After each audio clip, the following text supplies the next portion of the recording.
All right, so we're going to be talking about increasing our athleticism, increasing our jump, increasing our speed here.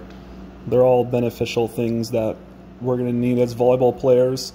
And I've put together a couple different videos and sections that are going to allow you to get kind of an understanding of what it takes to develop those skills, translate that into a program, and then the exercises and movements that you're going to really need to focus on. And it's a big process, so I really encourage you to put in the time and effort, which will be greatly rewarded. So we're first off going to need some interactive here. We're going to need some paper and a pen, and we're going to have to write down and create your own kind of plan. So I'm going to go through. This kind of video is going to be a guide for you to create your own plan and to understand what it's going to need to take to achieve those goals that you set out. So first off, we're going to be talking about jump and what exactly, and hang time, what exactly is that? So a lot of it is the amount of energy and force that we can put into the ground on takeoff. So all your jump, everything that factors in is into your takeoff, into the momentum that you create, and into the explosion off the ground that you put energy into the floor. And that is your force over time and a great amount of energy that you create. So once you've left the ground, you can't really do anything. That's when you start working on your arm swing and your hit. But all that energy to jump with is all created from the ground first. So we're going to go over that. So next thing is I'm going to have a little bit of some people talk here and some videos that are going to show some real science-based things about exactly what it takes and what the science is behind your jump and what exactly that is. And then we're going to go into some basic body movements and muscles and some interesting things of what each muscle really does, because you kind of need an understanding of what each muscle group or what your body is doing. And then finally, it's going to be a bunch of exercise videos that are really good to incorporate. So if you've already seen the first section and you're going through that, you can skip ahead, obviously, but I would really encourage you to watch the first section. This is really important on understanding things. So you need to watch the first section, and then we're going to get into the exercises. So I want you to write down 4 different categories here for exercises. We need to hit each 4 different types. And so when each exercise comes in, I'm going to label them and give you the example of these, of that type. So say, for example, it's going to be like a plyometric jump. That's going to be one of the examples of a plyometric quick body weight exercise. So there's going to be 4 here. So 1, let's put down the first exercise group. The first exercise grouping is weight training. So decent amount of weight, strength, real just strength training, getting those actual muscles working and lifting and increasing the actual strength of those muscles. So first group category is weightlifting. That's where you got your squats, your cleans, your dumbbell squats, your major lifting weights movements. Next, number 2 is going to be your quick, kind of easier weight exercise explosive movements. So it's going to be explosive movements with weight. So what that means is like your kettlebells and your light lunge with a jump. So if you say you have 10 or 15 pounds in your hand, say you do box jumps with a couple weights, anything that you're going to do with weights that are explosive movements that aren't super heavy. So the first category is heavy weights. The second grouping of categories is movements with easier weights that are explosive movements that are working on speed and agility. Your third category group is going to be explosive jumping movements. So these are your plyometrics, these are your box jumps, these are your tap and go kind of different explosive movements, your sprints, all kind of things like that.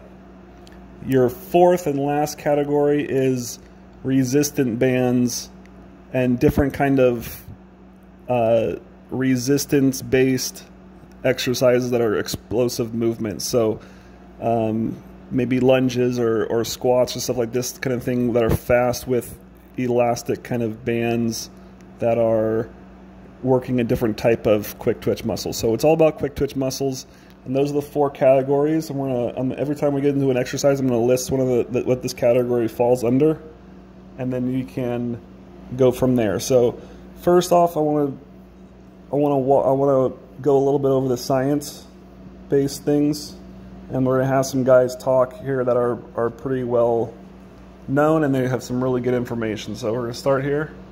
So how do we increase our hang time? This is a question that I've gotten a lot in the past. And one question that you guys have asked a lot is, what can you do in the air to increase your hang? So instead of looking at what someone like Michael Jordan does in the air, we got to look at what he does on the ground. If you want hang time like Mike, we need impulse like Mike. So this is what I dedicate a lot of my time to, and the majority of my athleticism programs is centered around how do we increase relative impulse. So let me give you a quick overview, and we've talked about this a lot on EdU, and we'll continue to talk in more detail on EdU.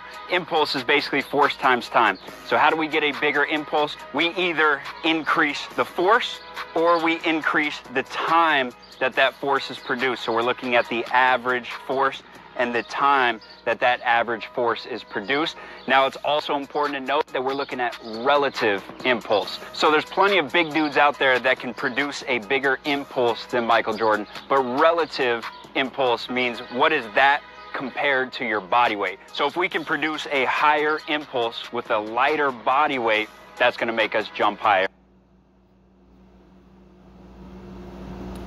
Okay, so that means basically that you have to put a lot of force and input into the ground. So we're talking about energy and we're talking about quickness. So we're putting a fast amount of force into the ground with a lower body mass. So we want to be as quick and as fast as possible and the most agile that we can be. So this is some other video right here. This goes into a little bit more depth. All factors to consider. The first, now energetics, or basically the energy system. Now, when it comes to vertical, we're looking at sort of 1 to 2 seconds of a maximum effort contraction. Your muscles are really just using their stored ATP. There's not much going on here. There's not really much you can do in a one-off instance. When it comes to repeat jumps, that's another story. Okay, number 2. When we talk biomechanics, we're really talking about joint angles and levers, the ability to use your body and the technical factors that make you more effective and more powerful. So with biomechanics, there's kind of 2. Arm swing, and when we talk about arm swing, we're talking about up and down. And second is joint sequencing. That's your ability to load the body like a spring and then uncoil it in the appropriate order. Now, both these things together are all about improving the ability and the efficiency of the stretch shortening cycle. Okay, so we're talking about the first one is about the amount of energy that we can produce in a 1 to 2 second quick burst. The second one is basically your technique. So the ability to sequence your joints up, sequence your arm swings up, sequence your double arm lift, all of that kind of things, those matter. So one, we're trying to increase the amount of force that we can do in a 1 to 2 second burst, and then 2, we need to really get our technique down and be very efficient in our movements. A bad athlete kind of looks like this, where they're eccentric, and then the amortization phase down the bottom, there's a lag, there's a bit of latency there, and then they come out and they create their concentric power. Now, if you are a more explosive, more reactive, a stronger athlete, a better jumper, you're going to be able to load that eccentric portion faster, but also get out of it faster. So that means not only do you load the eccentric, that down part of the jump quicker and more explosively, you get out of the bottom, the amortization phase faster, and therefore create more concentric power, taking more of that eccentric load with you. Okay, the third thing is really the physics of the jump. And when we talk about the physics, we're really talking about the ability for your body to displace the center of mass. To do that, you really have to beat gravity. That's probably the key. That's the overarching principle. That's the one thing we're really trying to improve when it comes to being better jumpers. To achieve more velocity, that's when we start looking at the physiology, the things that are going on in our body that we can improve to make us better jumpers. So obviously, velocity at takeoff, that means speed is going to be really important. Then when we talk speed, there's speed of contraction, and that ultimately creates more speed of limb and more speed and more torque around our limbs and around our joints. Now, accompanying speed is strength or force development. These two, your speed and your force capacity, that's basically power. Force times speed, that is the definition, that is the equation for power. And power is king. Power is absolutely key when it comes to everything in sport. Now when it comes to force, the factors going on here, type 2 fibers, now that's a bit genetic, but you can shift your fibers with your training type. Next, you want to down-regulate your Golgi tendon organs. These guys are the rate limiters inside your tendon that tell you how much tension you can or can't produce based on how safe they feel. So if you can make those guys a little bit shut off, you can effectively create more force. Next, you want to increase your neural drive. That's basically like giving yourself a software upgrade. If you can make your brain and your nervous system more explosive, you're going to jump higher. And the fourth point is cross-sectional area, CSA. That's how big your muscles are. A bigger muscle can ultimately create more force, but increased cross-sectional area has a downside, because the bigger your muscles, the more body mass you have to carry around with you every time you jump. So when it comes to body weight, there's kind of a sweet spot.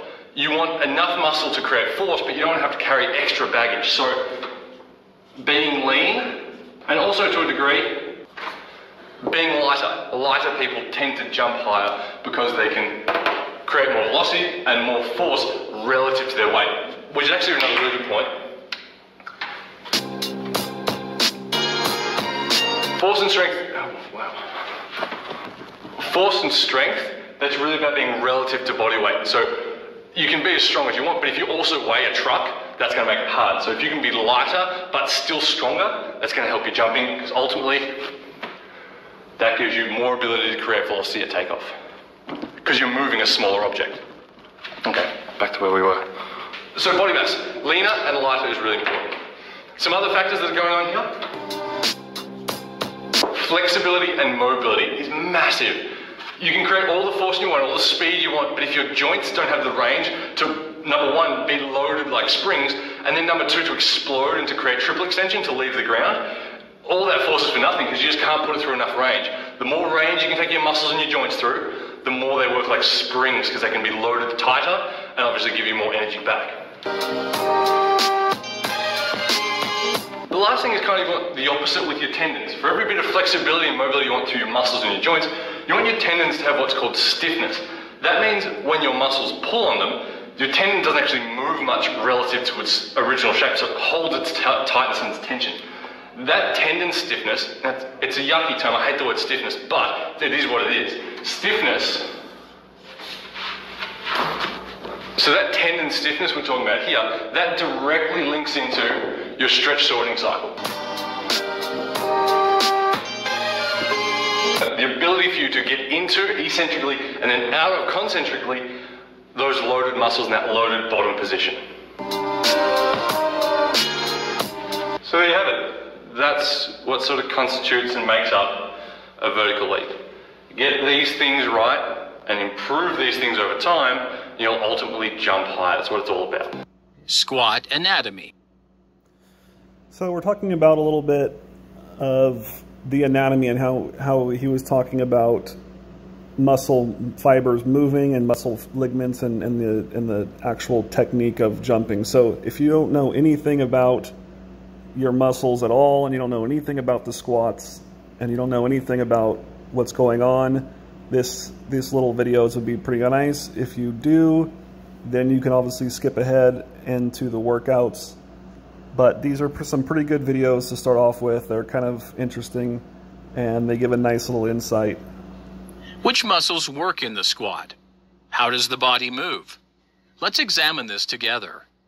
If we try to perform the squat without an active muscle system, the body will collapse. So which muscles must we add to the skeleton in order to get it back up to standing position? The first muscle we connect to the bones is the quadriceps femoris. One side connects to the tibia and the other to the femur and the pelvis. Now, let's activate the muscle and see what happens. The muscle extends the knee and the leg straightens. What do we do now? The leg straightened, but the body is still leaning forward. How will we lift the trunk? How will we straighten the trunk from a position of flexion to extension? Let's try to connect another muscle to it, where one end is connected to the pelvis and the other to the femur. This muscle is the gluteus maximus. In addition, we will add another muscle that will help to lift the trunk. We'll connect one side to the lower part of the pelvis and the other side to the tibia. These are the hamstrings. Now, let's activate these muscles and see what happens. The muscles pull the pelvis and the trunk lifts. We see that the whole movement is performed through the hip joint, hip extension. Oops, we have another problem. The spine is not stable. This is the time to strengthen and stabilize it. This muscle belt is the spinal erectors. And in addition, we will wrap the abdomen in a belt that maintains intra-abdominal pressure. This is the transversus abdominis. Let's activate all the muscles and see the result. We have good movement. Oops, not yet. We'll try to get the knees that collapsed forward back into place. Contraction of the gastrocnemius and the soleus will pull the tibia backward and prevent the knee from collapsing forward. Let's check the final result. Now we have a good squat. In this video, we tried to clarify the main muscles that are active when performing the squat. Of course, there are other synergist and stabilizing muscles that we did not present in this video. We'll show them in other videos. Good luck with your next squat. So squatting basically is the most important exercise in jumping. You're loading that decentric muscle and then you're exploding eccentrically. So all the way into your glutes, your quads, your hamstrings, your calves, which is basically the gastrocnemius and your soleus. Anytime you go up on your toes, that's what your calves are, your gastrocnemius and your soleus are flexing. So the model there would fall forward without the calf muscles, because when you contract your toes, that's what those two muscle groups are firing. So you can just think about in your mind, if you're step closing, you're loading up and you're driving your steps, you're really using your hamstrings and you're driving your glutes into that approach, and then you're going down into a kind of a squatting motion, which is firing your hips, and then you're ascentrically going up with your quads firing, and then finally your toes are snapping off the ground into that calf and into that soleus and gastrocnemius. So those are kind of some muscle groups that you're firing off of. Here's another one with a split squat. Split jump. Split jump is a plyometric exercise that strengthens the gluteus maximus, quadriceps femoris, and calf muscles. Get into a lunge position and jump upward. Quickly reposition legs and land with feet in opposite positions. On landing, absorb the forces progressively through the feet, ankles, knees, hips, and back. The gastrocnemius. This is primarily involved in jumping, running, and lower body plyometric exercises. The gluteal muscles are powerful hip extensors for jumping and other explosive movements. The quadriceps muscles are involved in extending the knee in jumping and sprinting movements. All these active muscles also play an essential part in decelerating the body during landing. The hamstrings assist in hip extension and play a significant role in powerfully extending the hip for explosive jumps. The soleus assists in ankle plantar flexion. The main stabilizers are the core muscles and the gluteus medius. Initial view of the core muscles that stabilize the spine and maintain intra-abdominal pressure.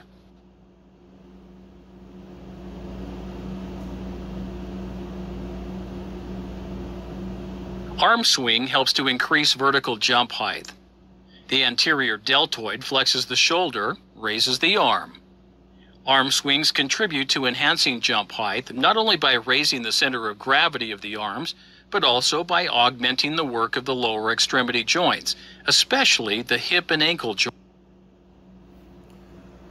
Okay, so that's basically a little bit about the body here. So, I mean, it's talking about things that are volleyball related with your arm swing and things that coaches say, you know, drive your hips, drive your legs, increase your double arm lift, really drive your approach. These are all things that are muscular, physical based, and things that it's good to have just a general knowledge of before you get into these kind of exercises and stuff. So we're going to get into some exercises here. First off, let's get into the first category of just straight heavy weights. I would get into just squats, basically back squats or front squats. Other ones would be just straight lunges with weights on your, with dumbbells in your hand, sumo squats, split squats, all these things. You can write these down and then you can kind of just Google search and find a lot of pictures and images of just standard squats, standard front squat, standard back squat, lunge, just forward lunges. And that's pretty much all you really need to know for a heavy strength. So we're going to build up a program, and that program is going to consist of these 4 different types. First off, you want to incorporate one day, one thing, then the next day another thing, and then the third day combined. So say, for example, the first day we're going to do really heavy weights, so the heavy weights, and then we're going to do just body plyometrics after. So we're going to incorporate kind of 2 of these things a day. So we're going to pick kind of 2 major subjects and then work on those per day. You know, we're going to work out at least 4 to 5 times a day. You're going to, a week. You're going to work out 4 to 5 times a week on these exercises. And one of these days can be just body weight or explosive movement. So it's not like every single day you're overloading your weights and you're getting really heavy weights all the time. So you want to do heavy weights at least twice a week. You want to do all the other explosive movements. You can do that pretty often. And then the body weight explosive movements like the jumps and the fast movements and the ladders, the speed work, all that kind of things, you can do that almost 6 to 7 times a week. You could really, there's no real cap on that kind of thing. That's kind of firing your neurological system and kind of getting things going, and it's not a lot of pressure and it's not a lot of impact. So we're going to start off with kettlebell swings here. So this is a good example of some kettlebell swings. This would be the easier weight category, that is explosive movement with weight. So that second category that we wrote down. So again, let's write down 4 different categories. First category is heavy weights. Second category is easier weights that are body movements, that are athletic movements. Third are plyometrics and sprints, and fourth are resistant band workouts. So this would fall under category 2.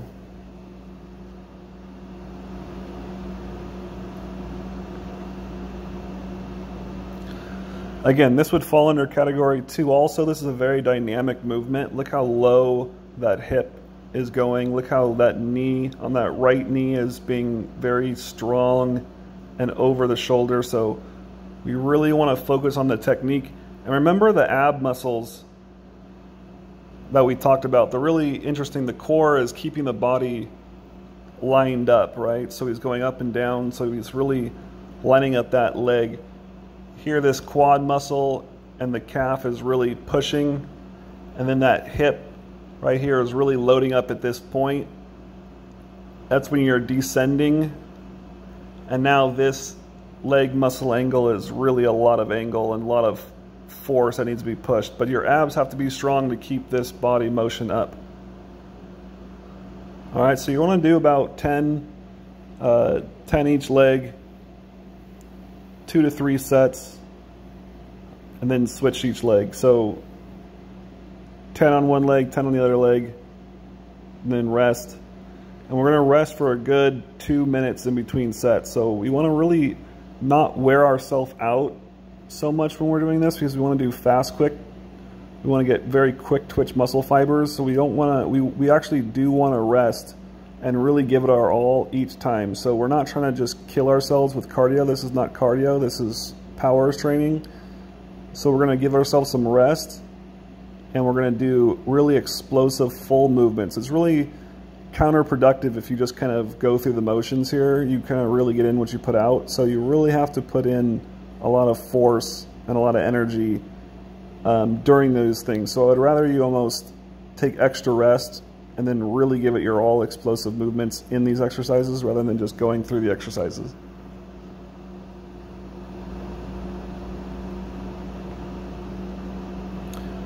So again, loading one leg at a time.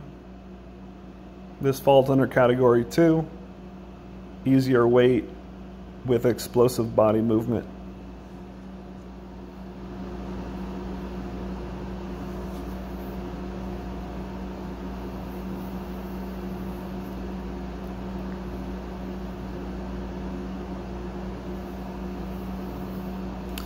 This also falls under number 2. This is a nice little kind of movement pattern sequence. So you can see it's all on one leg, to the left, to the right, to forward, to back. Basically you can put markers and then you switch legs. So to the out, then back, then cross.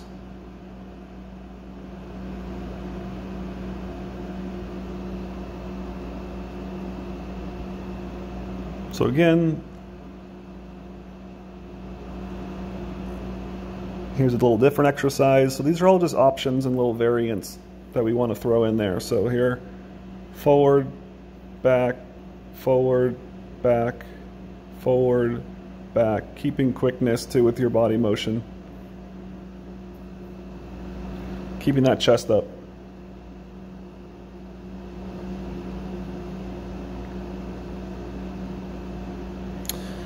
This would go under category 3, which would be just kind of body weight plyometric movements. Since you're not using any weight, this is really an interesting motion. If you can't get all the way down that far, this is pretty extreme. This is a really good amount of flexibility. That's how we talked about mobility and flex joint movements. This is a lot of force, putting a lot of energy down. If you can only get this far, that's fine. If you can only get this far, we're going to need to work on it a little bit. But if you can get all the way down and still not fall, that's pretty impressive. I don't expect that, but that'd be something to really work for. Right here would be a good, right about there would be a good benchmark at first. That would be really good. That's pretty extreme. So if we can get to that point, good, but don't force yourself too early.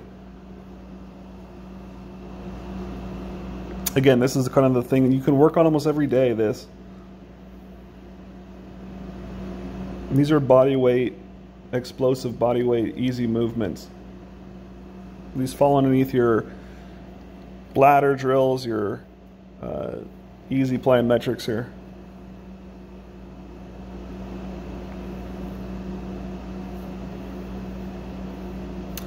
So front squat, we're going to load up kind of a lot of weight here. He's doing it pretty easily, but if you're going to load up a lot of weight, then that falls under category 1, where it's just kind of a simple movement. So we learned in that video a lot about what's going on with our body and what kind of muscles we have to be good at. So this is a good example to follow. This is perfect technique.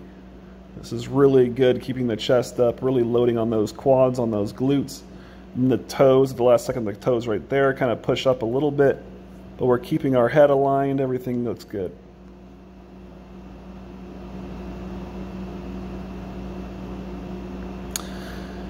So this falls under number 2 also because we're doing actual jumps with weights, right? So anything we do with weights and we do athletic movements like volleyball movements with weights, that falls underneath the second category. And I would like you to make a plan on your own, putting these 4 categories together and then listing and then doing these 4 categories of jumps and then putting together kind of a game plan. All right, so here is Wilfredo Leon. He's a volleyball player. He's probably one of the best players in the world here. And he has a little home workout that he's doing because of quarantine and COVID, and it shows some pretty basic examples, but he's one of the highest paid players in the world, and some of the examples that he does, it's pretty cool. He's just doing some home workouts, and you can see it's not something super crazy. It's just a nice, easy. Here's just a picture of him just to hit, just to see how explosive this guy actually is. So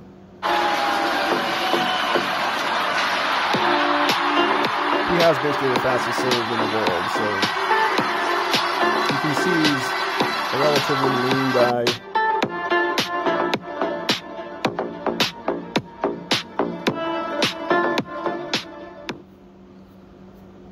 Again, a little bit about that jump. He's really loading on those quads. He's following through with his arm. He's reaching up. That arm, everything is contracted. And in midair, he's done all the work. So right now, you can't, once you've left the ground, you can't do anything about your jump anymore. Your jump's done. So now he's loading up. That's a different motion here. He's really doing a really good job of contracting and getting his hit going. But that actual load up on the jump is what we're talking about. And once you've left the ground, once you literally get off the ground, you can't do anything more about your jump. So he lowers his body. See how he's lowering into a squat kind of motion. Double arm lift, good. Exploding up. I have another video at the very end. It's going to be of another player, and you can see the full motion. That's when I'm really going to go over the technique of integrating all this into your actual volleyball jump. But right now, it's just kind of an example. I just want to show you before I show his workouts that he's been doing. So,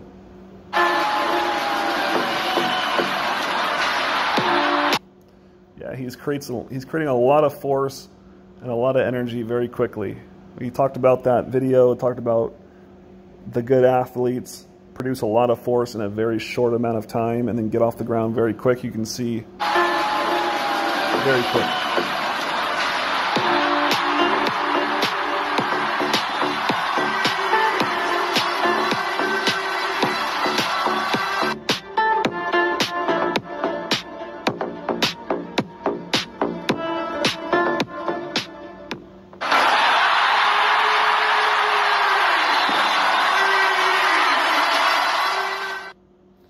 All right, so here he is at home.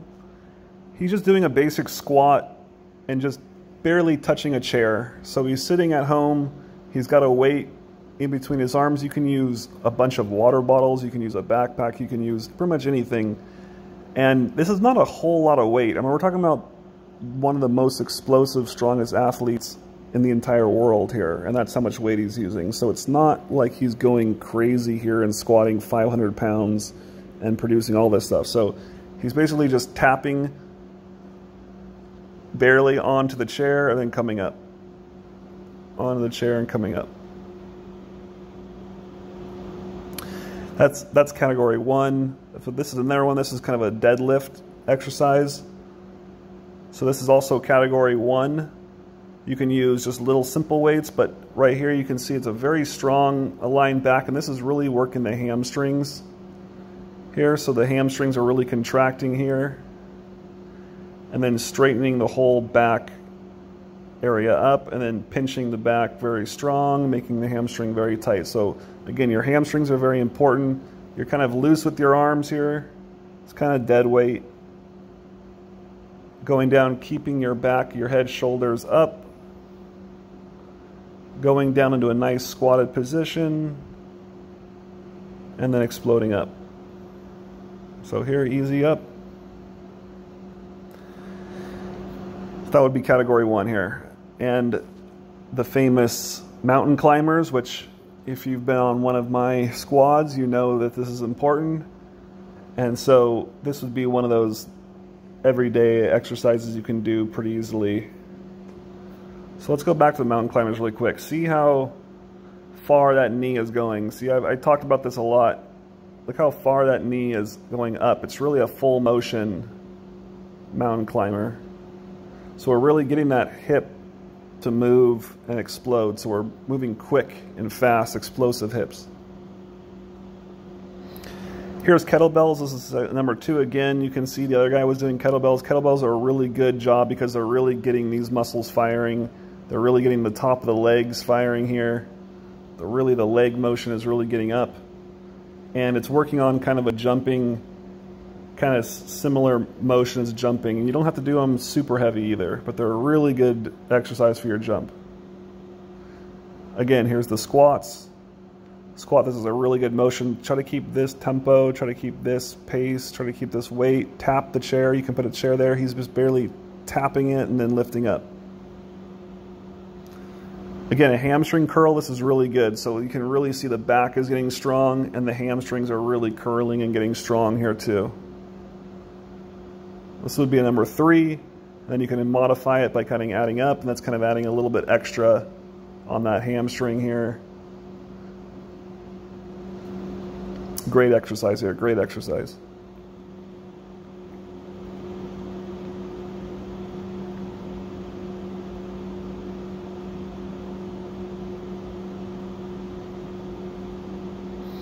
And again, he's doing a little hamstring curl, and he's got his little kid hanging on his little kid there. So again, kind of funny, adding some weight, but you can see his feet are around that ball and really gripping it, because when you're gripping like that, you're really gripping your hamstrings now. So you want that hamstring to really be activated and pulling.